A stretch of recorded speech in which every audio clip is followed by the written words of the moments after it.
அஸ்ஸலாமு அலைக்கும் வரஹ்மத்துல்லாஹி வபரகாத்துஹு. அல்ஹம்துலில்லாஹ் நஹ்மதுஹு வ நஸ்தஈனுஹு வ நுஅ்மினு பிஹி வ நதவக்கலு அலைஹி வ நஊது பில்லாஹி மின் ஷுரூரி அன்ஃபுஸினா வ மின் ஸய்யிஆத்தி அமாலினா வ மன் யஹ்தில்லாஹு ஃபலா முலில்ல லஹு வ மன் யுضلில்ஹு ஃபலா ஹாதிய லஹு வ நஷ்ஹது அன் லா இலாஹா இல்லல்லாஹு வஹ்தஹு லா ஷரீக லஹு வ நஷ்ஹது அன்ன ஸய்யிதனா முஹம்மதின் அப்துஹு வ ரசூலுஹு. நிறைவுடைய வாழ்வளித்து நெடுநிலத்தை காப்பதற்கு மறையளித்த மன்னவனுக்கே மாபெரும் புகழனைத்தும். அல்ஹம்துலில்லாஹ். இதுவரை நாம் பல பயான்களை செய்திருக்கின்றோம். அல்லாஹுடைய பெரும் கிருபையாலும் முஹம்மது நபி ஸல்லல்லாஹு அலைஹி வஸல்லம் அவருடைய துஆ பரக்கத்தாலும் நல்லபடியாக நிகழ்ந்து கொண்டிருக்கின்றது. 2 வருடமாகிவிட்டது. நிறைய பேர் சப்ஸ்கிரைப் செய்திருக்கின்றீர்கள். உங்கள் அனைவருக்கும் அல்லாஹு தஆலா நற்கூலியை தந்தருள்வானாக. ஆமீன். உடல் ஆரோக்கியத்தையும் உள்ள நலத்தையும் தந்தருள்வானாக. ஆமீன். இதை போலவே எப்பொழுதும் எமக்கு ஆதரவளித்து அல்லாஹுடைய வேதமாகிய குர்ஆனுடைய கருத்துக்களையும் மற்றும் நபி ஸல்லல்லாஹு அலைஹி வஸல்லம் அவர்கள் சொன்ன பொன்மொழிகள் ஹதீஸ்களையும் கேட்டு பலனடையுங்கள். லைக் செய்து கமெண்ட் செய்யுங்கள். உங்களுடைய ஆதரவிற்கு அல்லாஹு தஆலா நற்கூலியை தந்தருள்வானாக. ஆமீன். ஜஸாக்கல்லாஹு ஹைரன் கசீரா. இதுபோலவே தொடர்ந்து பயான்கள் அனைத்தையும் முழுமையாக கேட்டு பலனடையுங்கள். லைக் செய்ய மறக்காதீர்கள். நீங்கள் செய்யக்கூடிய ஒரு லைக்கினால் இந்த விஷயங்கள் பல பேர்களுக்கு சென்றடையும். யார் பலனடைந்தாலும் அதனுடைய நன்மை நமக்கு மறுமை வரை கிடைத்து கொண்டே இருக்கும். இன்ஷா அல்லாஹ். லைக் செய்யுங்கள். உங்களுடைய கருத்துக்களை கமெண்டில் கூறுங்கள். தொடர்ந்து நமது மற்ற பயான்களையும் பார்த்து பயனடையுங்கள். அல்லாஹ்விற்காக மற்றவர்களுக்கும் பகிருங்கள். இன்ஷா அல்லாஹ். இன்றைய பயானில் நாம் லா இலாஹா இல்லல்லாஹ் என்ற கலிமா தய்யிபா இதனுடைய சிறப்புகளை பற்றி ரசூலுல்லாஹி ஸல்லல்லாஹு அலைஹி வஸல்லம் அவர்கள் நமக்காக சொல்லிவிட்டு சென்ற செய்திகளை படித்து அதன்படி வாழக்கூடிய பாக்கியத்தை அல்லாஹு தஆலா நம் அனைவருக்கும் தந்தருள்வானாக. ஆமீன். ஒவ்வொரு ஹதீஸ்களையும் கவனமாக கேளுங்கள். அதன்படி அமல் செய்ய முயற்சி செய்யுங்கள். மற்றவர்களுக்கும் பகிர்ந்து அல்லாஹ்விடத்தில் நற்கூலியை பெற்றுக்கொள்ளுங்கள். பகுதி 2ஆவதாக நபி ஸல்லல்லாஹு அலைஹி வஸல்லம் அவருடைய ஹதீஸ். ஹஜ்ரத் மக்பூல் ரஹ்மத்துல்லாஹி அலைஹி அவர்கள் கூறுகிறார்கள், வயது முதிர்ந்த 2 புருவங்களும் கண்களுக்கு கீழ் தொங்கக்கூடிய ஒரு நபர் முஹம்மது நபி ஸல்லல்லாஹு அலைஹி வஸல்லம் அவர்களிடம் வந்து, அல்லாஹுடைய திருத்தூதரே, ஒரு மனிதர் உடன்படிக்கையை முறிக்கக்கூடிய, அதிகமாக பாவம் செய்யக்கூடிய, அனுமதிக்கப்பட்ட அனுமதிக்கப்படாத அனைத்து மன இச்சைகளையும் பூர்த்தி செய்த அவருடைய பாவங்களை பூமியில் உள்ள அனைவருக்கும் பங்கு வைக்கப்பட்டால் அந்த பாவங்கள் அனைவரையும் அழித்துவிடும். அந்த அளவுக்கு பாவியான ஒரு நபர், அவருக்கு பாவமிச்சி உண்டா என்று கேட்டார். அப்பொழுது முஹம்மது நபி ஸல்லல்லாஹு அலைஹி வஸல்லம் அவர்கள், நீர் இஸ்லாத்திற்கு வந்துவிட்டீர்களா என்று வினவ, அவர், ஆம், அல்லாஹு தஆலாவை தவிர வணக்கத்திற்குரியவன் வேறு யாரும் இல்லை என்றும் அவன் தனித்தவன், அவனுக்கு இணை துணை இல்லை என்றும் திண்ணமாக முஹம்மது நபி ஸல்லல்லாஹு அலைஹி வஸல்லம் அவர்கள் அல்லாஹுடைய அடியாராகவும் அவனுடைய தூதராகவும் இருக்கின்றார்கள் என்றும் நான் சாட்சி கூறுகிறேன் என்று கூறினார். அப்பொழுது முஹம்மது நபி ஸல்லல்லாஹு அலைஹி வஸல்லம் அவர்கள், நீர் இந்த கலிமாவில் நிலைத்திருக்கும் வரை அல்லாஹு தஆலா உம்மை மன்னித்து கொண்டிருப்பான், மேலும் உமது பாவங்களை நன்மைகளாக மாற்றிவிடுவான். சுப்ஹானல்லாஹ் என்று கூறினார்கள். அல்லாஹுடைய திரு தூதரே ஸல்லல்லாஹு அலைஹி வஸல்லம், எனது உடன்படிக்கை மீறுதலும் பாவ மன்னிப்பு கிடைக்குமா என்று அவர் கேட்க, அல்லாஹு தஆலா அனைத்து பாவங்களையும் மன்னிப்பான், உடன்படிக்கை மீறுவதும் பாவமாக மன்னிக்கப்படும் என்று கூறினார்கள். இதை கேட்ட அந்த மனிதர் மிகவும் சந்தோஷமாக, அல்லாஹு அக்பர், லா இலாஹா இல்லல்லாஹ், லா இலாஹா இல்லல்லாஹ் என்று கூறிக்கொண்டே திரும்பி சென்றார். நூல் தஃப்சீர் இப்னு கசீர். அடுத்த ஹதீஸ். ரசூலுல்லாஹி ஸல்லல்லாஹு அலைஹி வஸல்லம் அவர்கள் கூற, தான் கேட்டதாக ஹஸரத் அப்துல்லா இப்னு அம்ர் இப்னு ஆஸ் ரலியல்லாஹு அன்ஹு அவர்கள் அறிவிக்கின்றார்கள், நியாய தீர்ப்பு நாளில் அல்லாஹு தஆலா எனது சமுதாயத்தில் ஒரு மனிதரை தேர்ந்தெடுத்து அனைத்து படைப்பினங்களுக்கு முன்னாலும் நிறுத்துவான். அவனுக்கு முன்னால் அவனுடைய 99 அமல் பதிவேடுகளை பரப்புவான். ஒவ்வொரு பதிவேடும் கண்ணுக்கு எட்டிய தூரம் வரை இருக்கும். பிறகு அல்லாஹு தஆலா அந்த மனிதனிடம், இதிலிருந்து எதையாவது நீ மறுக்கிறாயா? உன் அமல்களை எழுதி பாதுகாக்க நியமிக்கப்பட்ட என்னுடைய மலக்குகள் உனக்கு ஏதேனும் அநீதி செய்தார்களா? நீ செய்யாத பாவத்தை எழுதிவிட்டார்களா? அல்லது நீ செய்ததை விட அதிகமாக எழுதிவிட்டார்களா என்று கேட்பான். அந்த மனிதன், இல்லை என்னுடைய இரட்சகனே, மறுப்பதற்கும் இல்லை, வானவர்களும் அநீதம் செய்யவில்லை என்பான். பின்பு அல்லாஹு தஆலா அவனிடம், உன் கெட்ட அமல்களுக்கு ஏதேனும் காரணம் கூறுகிறாயா என்பான். இல்லை என்றே இரட்சகனே யா அல்லாஹ் என்று கூறுவான். சரி, நம்மிடத்தில் உனக்கு ஒரு நன்மை இருக்கிறது, உன் மீது இன்றைய நாளில் அநீதம் செய்யப்படாது என்று அல்லாஹ் கூறுவான். அப்பொழுது அஷ்ஹது அன் லா இலாஹா இல்லல்லாஹு வ அஷ்ஹது அன்ன முஹம்மதன் அப்துஹு வ ரசூலுஹு என்று எழுதப்பட்ட ஒரு துண்டு சீட்டு அவனுக்கு முன்னால் வெளியாக்கப்படும். அல்லாஹு தாலா அதை எடை போடு என்பான். அந்த மனிதன் அல்லாஹ்விடம், யா அல்லாஹ், இத்தனை ஏடுகளுக்கு முன்பாக இந்த துண்டு காகிதத்தில் என்ன பயன் இருக்கப் போகின்றது என்று கேட்பான். அநீதம் செய்யப்பட்டவர்களுக்கு நீ அநீதம் செய்யப்பட மாட்டாய் என்று அல்லாஹ் கூறுவான். பின்பு அத்தனை ஏடுகளை தராசு தட்டுடைய ஒரு தட்டிலும் அந்த துண்டு சீட்டு சிறிய சீட்டை மற்றொரு தட்டிலும் வைக்கப்படும். ஏடுகள் நிறைந்த தட்டு மேலே சென்று துண்டு சீட்டு உள்ள தட்டு கனத்தால் கீழே இறங்கிவிடும். சுப்ஹானல்லாஹ். அல்லாஹ்வுடைய திருநாமத்திற்கு முன்பு எந்த பொருளுக்கும் மதிப்பு கிடையாது என்ற விஷயம் உண்மையாக இருக்கும். சுப்ஹானல்லாஹ். நூல் திர்மிதி. மற்றொரு ஹதீஸ், முஹம்மது நபி ஸல்லல்லாஹு அலைஹி வஸல்லம் அவர்கள் கூறியதாக ஹஸ்ரத் அபு அம்மாரா அன்சாரி ரலியல்லாஹு அன்ஹு அவர்கள் அறிவிக்கின்றார்கள், அல்லாஹு தாலாவை தவிர வணக்கத்திற்குரியவன் யாரும் இல்லை. முஹம்மதாகிய நான் அல்லாஹுடைய தூதராக இருக்கின்றேன் என்று நான் சாட்சி கூறுகின்றேன் என்பதை கொண்டு ஒரு முஃமினான அடியான் அல்லாஹ்வை சந்திக்கும் பொழுது அவனை இந்த கலிமா நிச்சயம் நரகத்தை விட்டு தடுக்கும். இன்னொரு அறிவிப்பில் இந்த இரண்டு விஷயங்கள் அல்லாஹ்வுடைய ஏகத்துவம், முஹம்மது நபி ஸல்லல்லாஹு அலைஹி வஸல்லம் தூதுத்துவம் கொண்டு அல்லாஹ்வை கியாமத்துடைய நாளில் சந்திக்கின்ற ஒருவன் சொர்க்கத்தில் நுழைவிக்கப்படுவான். சுப்ஹானல்லாஹ். அவனது அமல்களுடைய ஏட்டில் எவ்வளவு பாவங்கள் இருந்தாலும் சரியே என்று கூறப்பட்டுள்ளது. நூல் முஸ்னத் அஹ்மத் தப்ரானி. மேற்கூறிய இந்த ஹதீஸிற்கு மற்ற ஹதீஸ்களை ஆய்வு செய்த ஹதீஸ் விரிவுரையாளர்கள் பின்வரும் விளக்கத்தை கூறுகிறார்கள். கலிமா ஷஹாதத்தான அல்லாஹுடைய ஏகத்துவம், முஹம்மது நபி ஸல்லல்லாஹு அலைஹி வஸல்லம் தூதுத்துவம், இந்த இரண்டையும் ஏற்றுக்கொண்ட நிலையில் அல்லாஹ்வை சந்திப்பவர்களை அவனது பட்டோலையில் எவ்வளவு பாவங்கள் இருந்தாலும் அல்லாஹ் தஆலா தனது பெரும் கருணையினால் அவர்களை மன்னித்தோ பாவங்களுக்கு தண்டனை கொடுத்த பிறகு நிச்சயமாக அவர்கள் சொர்க்கத்தில் செல்வார்கள். மாரிஃபுல் ஹதீஸ். அல்லாஹு தாலாவை தவிர வணக்கத்திற்குரியவன் வேறு யாரும் இல்லை என்றும் முஹம்மது நபி ஸல்லல்லாஹு அலைஹி வஸல்லம் அவர்கள் அல்லாஹ்வுடைய திருத்தூதராக இருக்கின்றார்கள் என்றும் நான் சாட்சி கூறுகிறேன் என்று யார் கூறுகிறாரோ அவர்கள் நரகத்தில் நுழைவது என்பதோ நரக நெருப்பு புசிப்பது என்பதோ இல்லை என்று முஹம்மது நபி ஸல்லல்லாஹு அலைஹி வஸல்லம் அவர்கள் கூறியதாக ஹஸரத் இத்ஃபான் இப்னு மாலிக் ரலியல்லாஹு அன்ஹு அவர்கள் கூறுகிறார்கள். நூல் முஸ்லிம். ஹஸ்ரத் அபு கதாதா ரலியல்லாஹு அன்ஹு அவர்கள் அவர்களுடைய தந்தை வாயிலாக அறிவிக்கின்றார்கள், அல்லாஹு தாலாவை தவிர வணக்கத்திற்குரியவன் வேறு யாரும் இல்லை என்றும் திட்டமாக முஹம்மது நபி ஸல்லல்லாஹு அலைஹி வஸல்லம் அவர்கள் அல்லாஹுடைய தூதராக இருக்கின்றார்கள் என்றும் ஒருவர் சாட்சி சொல்லி அவர்களுடைய நாவு இந்த கலிமாவை அதிகமாக சொல்லி மனம் லயித்து இந்த கலிமாவால் அவருடைய உள்ளம் நிம்மதி அடைந்து விட்டவரை நரக நெருப்பு தீண்டாது என்று முஹம்மது நபி ஸல்லல்லாஹு அலைஹி வஸல்லம் அவர்கள் கூறியிருக்கின்றார்கள். நூல் பைஹகி. முஹம்மது நபி ஸல்லல்லாஹு அலைஹி வஸல்லம் அவர்கள் கூறியதாக முஆத் இப்னு ஜபல் ரலியல்லாஹு அன்ஹு அவர்கள் அறிவிக்கின்றார்கள், வணக்கத்திற்குரியவன் அல்லாஹு தாலாவை தவிர வேறு யாரும் இல்லை என்றும் திண்ணமாக நான் முஹம்மது நபி ஸல்லல்லாஹு அலைஹி வஸல்லம் அல்லாஹுடைய தூதராக உள்ளேன் என்றும் உறுதியான உள்ளத்தோடு சாட்சி கூறிய நிலையில் மரணமடைகின்ற மனிதர்களை நிச்சயமாக அல்லாஹ் மன்னிப்பான். நூல் அஹ்மத்.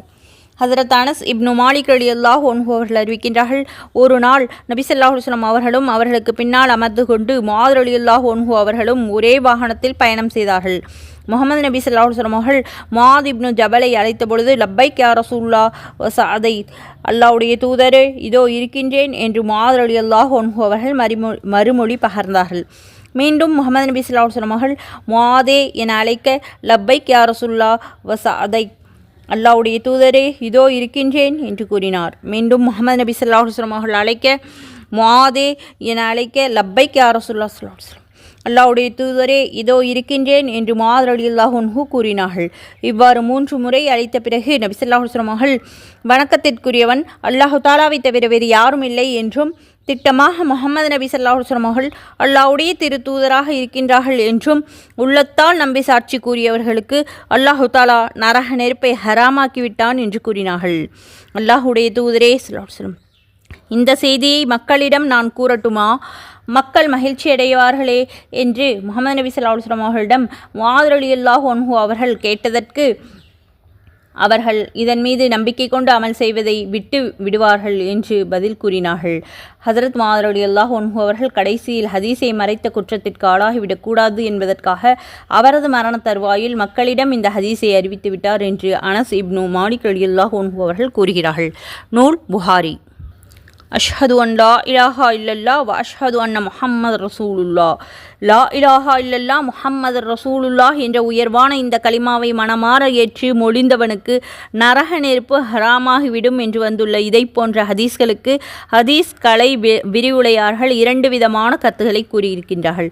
ஒன்று, காஃபிர்கள் இணை வைப்பார்களைப் போன்ற நிரந்தர நரகத்தில் போடப்படாமல் அவனது தீய காரியங்களுக்கு கொஞ்ச காலம் நரக வேதனை அனுபவித்துவிட்டு பிறகு சொர்க்கம் சென்று விடுவார்கள்.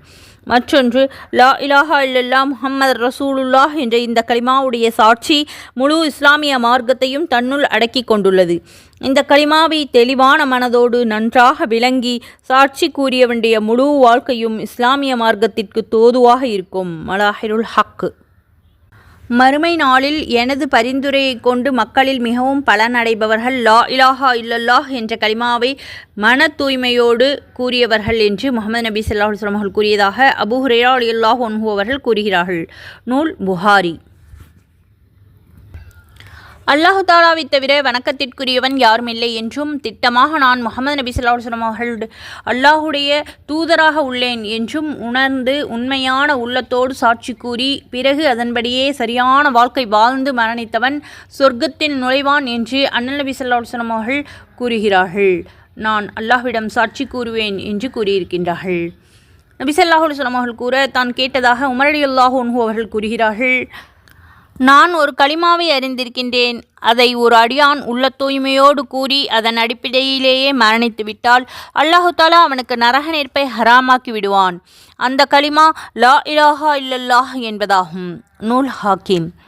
முஹம்மது நபி ஸல்லல்லாஹு அலைஹி வஸல்லம் அவர்கள் கூறியதாக ஹஜ்ரத் இயால் அன்சாரி ரலியல்லாஹு அன்ஹு அவர்கள் அறிவிக்கின்றார்கள். திட்டமாக லா இலாஹா இல்லல்லாஹ் என்ற கலிமா அல்லாஹ்விடம் மிகவும் விலை உயர்ந்த கண்ணியமுள்ள கலிமாவாகும். அதற்கென்று அல்லாஹ்விடம் ஒரு மதிப்பு இருக்கின்றது. அந்த கலிமாவை உண்மையாக மனதில் நம்பி யார் கூறுகின்றார்களோ அதன் காரணமாக அல்லாஹ் தஆலா அவர்களை சொர்க்கத்தில் நுழைய வைப்பான். பொய்யான உள்ளத்தோடு யார் கூறுகிறார்களோ அவனுடைய உயிர் பொருளுக்கு அந்த கலிமா உலகத்தில் அவருக்கு பாதுகாப்பாக இருக்கலாம். ஆனால் நாளை மறுமை நாளில் அல்லாஹ்வை அவன் சந்திப்பான். அப்பொழுது அல்லாஹ் தஆலா அவனிடம் கடினமான விசாரணை செய்வான். நூல் பஸ்ஸார் மஜ்மஉ. பொய்யான உள்ளத்தை மனதில் மறைத்து வைத்துக்கொண்டு கலிமாவை வெறும் நாவால் மொழிந்தாலும் வெளிப்படையில் அவன் முஸ்லீமாக இருந்தாலும் காஃபிரை போன்று அவன் கொல்லப்படுவதோ அவனது பொருளை ஜிஸ்யாவாக வசூல் செய்வதோ கூடாது. எவர் அவரது உள்ளம் தனது நாவை மெய்ப்பிக்கும் வகையில் லா இலாஹா இல்லல்லாஹ் என்று சாட்சி சொல்கின்றார்களோ அவர்கள் சொர்க்கத்தின் விரும்பிய வாசல் வழியாக நுழையலாம் என்று பெருமானார் ஸல்லல்லாஹு அலைஹி வஸல்லம் அவர்கள் கூறியதாக அபூபக்கர் சித்திக் ரலியல்லாஹு அன்ஹு அவர்கள் கூறுகிறார்கள். நூல் முஸ்னத் அஹ்மத். லா இலாஹா இல்லல்லாஹ் என்று உண்மையான உள்ளத்தோடு சாட்சி கூறுபவர் சொர்க்கத்தில் நுழைவார்கள் என்று நீங்களும் சுபச்செய்தி பெற்றுக்கொள்ளுங்கள், உங்களுக்கு பின்னால் வருபவர்களுக்கும் சுபச்செய்தி கூறுங்கள் என்று பெருமானார் ஸல்லல்லாஹு அலைஹி வஸல்லம் நவிந்ததாக ஹஸரத் அபு மூசா ரலியல்லாஹு அன்ஹு அவர்கள் அறிவிக்கின்றார்கள். நூல் முஸ்னத் அஹ்மத். 58வது ஹதீஸ். வணக்கத்திற்குரிய நாயன் அல்லாஹு தாலாவை தவிர வேறு யாரும் இல்லை என்றும் திட்டமாக முஹம்மது நபி ஸல்லல்லாஹு அலைஹி வஸல்லம் அவர்கள் அவனுடைய அடியாராகவும் திருத்தூதராகவும் இருக்கின்றார்கள் என்றும் யார் தூய்மையான உள்ளத்தோடு சாட்சி கூறுகின்றார்களோ அவர்கள் சொர்க்கத்தில் நுழைவார்கள் என்று முஹம்மது நபி ஸல்லல்லாஹு அலைஹி வஸல்லம் அவர்கள் கூறியதாக அபூ தர்தா ரலியல்லாஹு அன்ஹு அவர்கள் அறிவித்துள்ளிருக்கின்றார்கள். நான் சொர்க்கத்தில் நுழைந்த பொழுது சொர்க்கத்தில் 2 ஓரங்களிலும் 3 வரிகள் தங்கத் தண்ணீரால் எழுதப்பட்டிருப்பதை கண்டேன். முதல் வரி லா இலாஹா இல்லல்லா முஹம்மது ரசூலுல்லாஹ் என்பதாகும். 2வது வரி தான தர்மம் போன்ற நாம் முற்படுத்தியவைகளுக்கு நாம் கூலியை பெற்றுக்கொண்டோம். உலகத்தில் நாம் சாப்பிட்டவைகளுக்கு பலன் பெற்றுக்கொண்டோம். நாம் விட்டுவிட்டு வந்தவைகள் நமக்கு நஷ்டமாகிவிட்டன என்று இருந்தது. 3வது வரி உம்மத்தினர்கள் பாவிகளாக இருக்கின்றார்கள், அல்லாஹ் மன்னிப்பவனாக இருக்கின்றான் என்று இருந்தது என்று நமது நாயகம் முஹம்மது நபி ஸல்லல்லாஹு அலைஹி வஸல்லம் அவர்கள் கூறியதாக ஹஸரத் அனஸ் ரலியல்லாஹு அன்ஹு அவர்கள் அறிவிக்கின்றார்கள். நூல் ராபிஇ இப்னு நஸார். 60வது ஹதீஸ். அல்லாஹுடைய பொருத்தத்தை மட்டும் நாடி லா இலாஹா இல்லல்லாஹ் என்று கூறியவனாக எந்த மனித கியாமத்துடைய நாளன்று வருகின்றானோ அவன் மீது அல்லாஹு தாலா நரக நெருப்பை ஹராமாக்கி விடுவான் என்று முஹம்மது நபி ஸல்லல்லாஹு அலைஹி வஸல்லம் அவர்கள் என்று ஹஸரத் இத்பான் இப்னு மாலிக் ரலியல்லாஹு அன்ஹு அவர்கள் அறிவிக்கின்றார்கள். நூல் புகாரி. ஹஸரத் அனஸ் ரலியல்லாஹு அன்ஹு அவர்கள் அறிவிக்கின்றார்கள், ஒருவனான இணை இல்லாதவனான அல்லாஹ் தாலாவிற்காக வேண்டி மட்டும் உள்ள தூய்மையோடு வாழ்ந்து தொழுகையை நிலைநிறுத்தி வசதி உள்ளவனாக இருந்தால் ஜக்காத் கொடுத்துவிட்டு அல்லாஹ் அவனை பொருந்தி கொண்ட நிலையில் இந்த உலகத்தை விட்டு பிரிவான் என்று முஹம்மது நபி ஸல்லல்லாஹு அலைஹி வஸல்லம் அவர்கள் கூறியிருக்கின்றார்கள். அல்லாஹு தாலாவுக்காக வேண்டி உள்ள தூய்மையோடு வாழ்வது என்பதனுடைய பொருள் அல்லாஹ் சொன்னபடி வழிபடுவதை தேர்ந்தெடுத்து கொள்வதாகும்.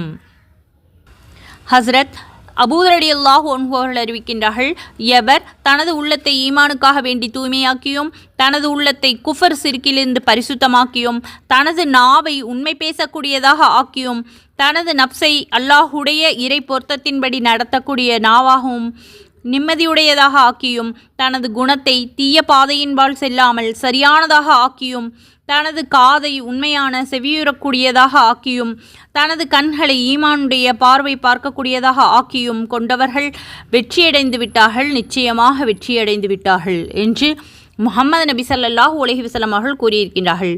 நூல் முஸ்னத் அஹ்மத். 63வது ஹதீஸ். அல்லாஹு தாலாவுக்காக எதையும் இணையாக்காமல் அவனை சந்தித்தவன் சொர்க்கம் செல்வான், எதையாவது இணை வைத்த நிலையில் அவனை சந்தித்தவன் நரகம் செல்வான் என்று முஹம்மது நபி ஸல்லல்லாஹு அலைஹி வஸல்லம் அவர்கள் கேட்டதாக ஜாபிர் இப்னு அப்துல்லாஹ் ரலியல்லாஹு அன்ஹு அவர்கள் அறிவித்திருக்கின்றார்கள். நூல் முஸ்லிம். அல்லாஹு தாலாவுக்காக எதையும் இணை வைக்காமல் மரணித்தவர்களுக்கு அல்லாஹு தாலா நரக நெருப்பை ஹராமாக்கிவிட்டான் என்று முஹம்மது நபி ஸல்லல்லாஹு அலைஹி வஸல்லம் அவர்கள் கூறியதை தான் செவியுற்றதாக ஹஸரத் உபாதத் இப்னு சாமித் ரலியல்லாஹு அன்ஹு அவர்கள் அறிவிக்கின்றார்கள். நூல் அமலுல் யௌமி வல்லைல். 65வது ஹதீஸ். அல்லாஹ்விற்கு எதையும் இணை வைக்காத நிலையில் மரணமடைந்தவனுக்கு பாவ மன்னிப்பு கிடைப்பது அவசியமாகிவிட்டது என்று பெருமானார் ஸல்லல்லாஹு அலைஹி வஸல்லம் அவர்கள் கூற தான் கேட்டதாக நவ்வாஸ் இப்னு சமான் ரலியல்லாஹு அன்ஹு அவர்கள் அறிவிக்கின்றார்கள். நூல் தப்ரானி. ஹஸ்ரத் முஆத் ரலியல்லாஹு அன்ஹு அவர்கள் அறிவிக்கின்றார்கள், முஹம்மது நபி ஸல்லல்லாஹு அலைஹி வஸல்லம் அவர்கள் என்னிடம், முஆதே, நேற்று இரவு ஏதேனும் சப்தத்தை கேட்டீரா என்று கேட்க நான் இல்லை என்று கூறினேன். எனது அல்லாஹ்விடமிருந்து என்னிடம் ஒரு வானவர் வந்தார். எனது சமுதாயத்தில் அல்லாஹ்விற்கு எதையும் இணை வைக்காமல் மரணிப்பவர்கள் சொர்க்கம் புகுவார்கள் என்று எனக்கு அவர் நன்மாராயணம் கூறினார் என்று முஹம்மது நபி ஸல்லல்லாஹு அலைஹி வஸல்லம் அவர்கள் கூறினார்கள். அல்லாஹுடைய தூதரே, மக்களிடம் சென்று இந்த சுப செய்தியை நான் கூறிவிடட்டுமா என்று கேட்டேன். அவர்களுடைய நிலையிலேயே அவர்களை விட்டுவிடுங்கள், அமல்களுடைய பாதையிலே ஒருவர் முந்தி செல்லட்டும் என்று முஹம்மது நபி ஸல்லல்லாஹு அலைஹி வஸல்லம் அவர்கள் கூறினார்கள். நூல் தப்ரானி. முஆத் இப்னு ஜபல் ரலியல்லாஹு அன்ஹு அவர்கள் அறிவிக்கின்றார்கள், முஹம்மது நபி ஸல்லல்லாஹு அலைஹி வஸல்லம் அவர்கள் என்னிடம், முஆதே, அடியார்கள் அல்லாஹுக்கு செலுத்த வேண்டிய கடமை என்ன? அல்லாஹ்விடம் இந்த அடியார்களுக்கு என்ன உரிமை இருக்கிறது என்று நீர் அறிவீர்களா என்று கேட்க, அல்லாஹுடைய அவனுடைய தூதருமே அறிந்திருக்கின்றார்கள் என்று நான் கூறினேன். அடியார்கள் அல்லாஹுக்கு செலுத்த வேண்டிய கடமை அல்லாஹ்வை அவர்கள் வணங்க வேண்டும், அவனுக்கு எதையும் இணை வைக்கக்கூடாது. மேலும் அடியார்களுக்கு அல்லாஹ்விடமிருந்துள்ள உரிமை அவனுக்கு எதையும் இணை வைக்காமல் இருந்தவர்களை வேதனை செய்யாமல் இருப்பதாகும் என்று முஹம்மது நபி ஸல்லல்லாஹு அலைஹி வஸல்லம் அவர்கள் கூறுகிறார்கள். நூல் முஸ்லிம். ஹஸரத் இப்னு அப்பாஸ் ரலியல்லாஹு அன்ஹு அவர்கள் அறிவிக்கின்றார்கள், அல்லாஹுக்காக எதையும் இணை வைக்காமலும் யாரையும் கொலை செய்யாமலும் அல்லாஹுவை சந்தித்தவர்கள் இந்த 2 பாவ சுமைகளும் இல்லாததன் காரணமாக சுமை குறைந்தவர்களாக அல்லாஹுவை சந்திப்பார்கள் என்று முஹம்மது நபி ஸல்லல்லாஹு அலைஹி வஸல்லம் அவர்கள் கூறியிருக்கின்றார்கள். அல்லாஹுக்காக எதையும் இணை வைக்காமலும் அநியாயமான முறையில் யாரையும் கொலை செய்யாமலும் மரணித்தவர்கள் சொர்க்கத்தினுடைய வாசல்களில் அவர் விரும்பிய வாசல் வழியாக நுழைவிக்கப்படுவார் என்று முஹம்மது நபி ஸல்லல்லாஹு அலைஹி வஸல்லம் அவர்கள் கூறியதாக ஜரீர் ரலியல்லாஹு அன்ஹு அவர்கள் அறிவிக்கின்றார்கள். அல்ஹம்துலில்லாஹ். இதுவரை கலிமா தய்யிபாவின் சில ஹதீஸ்களை பற்றி பார்த்தோம். பகுதி 2 பகுதி 3 இன்ஷா அல்லாஹ் திருக்குர்ஆனுடைய வசனங்கள் மற்றும் கலிமா தய்யிபாவினுடைய மற்றும் பல ஹதீஸ்களையும் தொடர்ந்து பார்க்கலாம். முழுமையாகவும் கவனமாகவும் கேட்ட உங்கள் அனைவருக்கும் அல்லாஹ் தஆலா நற்கூலியை தந்தருள்வானாக. ஆமீன். மேலும் உடல் ஆரோக்கியத்தையும் உள்ள நலத்தையும் தந்தருள்வானாக. ஆமீன். முஹம்மது நபி ஸல்லல்லாஹு அலைஹி வஸல்லம் அவர்களுடைய ஒவ்வொரு ஹதீஸ்களையும் கவனமாக கேட்டு அதன்படி அமல் செய்யக்கூடிய பாக்கியத்தை அல்லாஹ் தஆலா நம் அனைவருக்கும் தந்தருள்வானாக. ஆமீன். நபி ஸல்லல்லாஹு அலைஹி வஸல்லம் அவருடைய சிஃபாரிஷை மறுமையில் நமக்கு தந்தருள்வானாக. ஆமீன். நபி ஸல்லல்லாஹு அலைஹி வஸல்லம் அவருடைய ஒவ்வொரு சுன்னத்துக்களையும் பேணி நடக்கக்கூடிய பாக்கியத்தை அல்லாஹு தாலா நம் அனைவருக்கும் தந்தருள்வானாக. ஈமானோடு வாழச் செய்து ஈமானோடு மரணிக்கச் செய்வானாக. ஆமீன். எங்கள் அனைவருக்கும் அல்லாஹு தாலா திக்ர் செய்யக்கூடிய நாவையும் சுக்குர் செய்யக்கூடிய மனதையும் தந்தருள்வானாக. ஆமீன். 5 நேர தொழுகைகளை அந்தந்த நேரத்தில் தொழுகக்கூடிய பாக்கியத்தை அல்லாஹு தாலா நம் அனைவருக்கும் தந்தருள்வானாக. ஆமீன். குர்ஆனை தஜ்வீதுடனும் தர்ஜுமாவுடனும் ஓதக்கூடிய பாக்கியத்தை தந்தருள்வானாக. ஆமீன். குர்ஆனை பிழையின்றி ஓதக்கூடிய பாக்கியத்தை தந்தருள்வானாக. ஆமீன். ஹதீஸ்களை கற்று மற்றவர்களுக்கும் எத்தி வைக்கக்கூடிய பாக்கியத்தை நம் அனைவருக்கும் அல்லாஹு தாலா தந்தருள்வானாக. ஆமீன். பொறுமையோடும் கவனமாகவும் இவ்வளோ நேரமாக கேட்ட உங்கள் அனைவருக்கும் அல்லாஹு தாலா நட்கூலியை தந்தருள்வானாக. ஆமீன். லைக் செய்து கமெண்ட் செய்யுங்கள், ஷேர் செய்யுங்கள். ஜஸாக்கல்லாஹு ஹைரா. அஸ்ஸலாமு அலைக்கும் வரஹ்மத்துல்லாஹி வபரகாத்துஹு.